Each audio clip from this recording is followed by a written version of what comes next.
Hey, welcome. Today we're going to break down one of the trickiest parts of the IELTS listening test. You know, that specific type of conversation that can really trip you up, even if you've prepared a ton. But trust me, by the end of this, you're going to have a clear roadmap to absolutely nail it.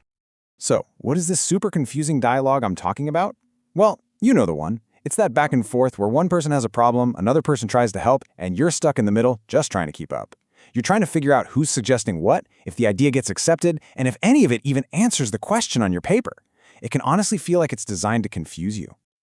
Yep, it's the classic problem and solution conversation. But here's the really good news, and this is why you can master it. It's not random. See, for the test to be fair, it has to follow a predictable pattern, a blueprint really. And once you see that blueprint, you stop just listening and hoping, and you start predicting what's coming next. And that, right there, is the key to a great score.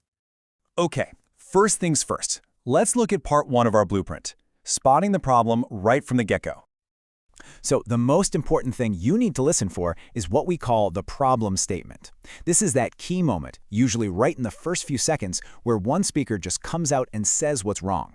If you can catch this, it's your first big win, because it basically sets the stage for the entire conversation.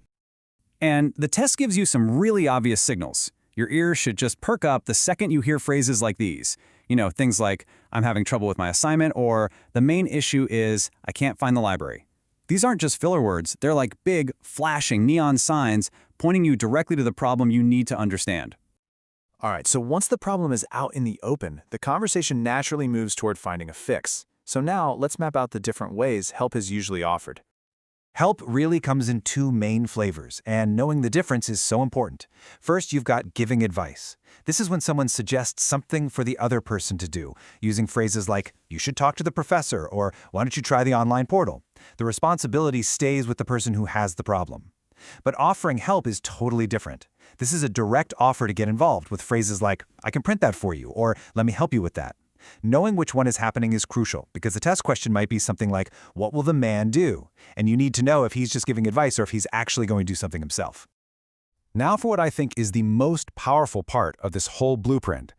How do you actually navigate from the problem to the solution without getting lost in the details? Well, you follow the signposts. These are specific words and phrases that act like your audio map, guiding you through the conversation. Think of this table as your GPS. Look how it flows. The conversation starts with problem language, like the difficulty is. Then you'll hear a transitioning phrase, something like, so what can I do? That's your cue that solutions are on the way. And they're often introduced with solution language, like one option is.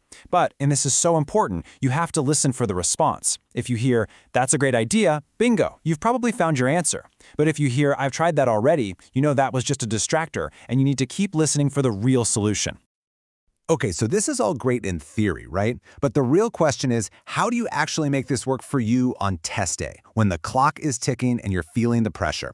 How do we make this a practical go-to strategy? Well, it all comes down to a simple action plan. Think of it like a mental checklist you can run through as soon as the audio starts playing. Let's break it down. Here it is. Just 4 simple steps. 1. In those first 20 seconds, lock onto the problem. 2. As soon as you know the problem, switch your brain into solution mode. Start listening for advice or offers of help. 3. Use those signpost words we just talked about to follow the conversation's path, especially to weed out any rejected ideas. And 4, this is the real magic, the questions on your paper almost always follow this exact same structure. You can use the conversation's flow to predict which question is about to be answered. And honestly, that right there is the game changer. This approach moves you from just being a passive listener, kind of hoping you catch the right words, to being an active, predictive listener. You're no longer just hearing the conversation, you're inside it, and you know where it's going next. That gives you such a huge advantage. So the next time one of these dialogues starts, you're not going to feel that wave of panic. You're going to recognize the blueprint. You'll know how to spot the problem, you'll know how to tell the difference between advice and action, and you'll follow those signposts right to the correct answer. The only question left is, are you ready to turn those problems into points?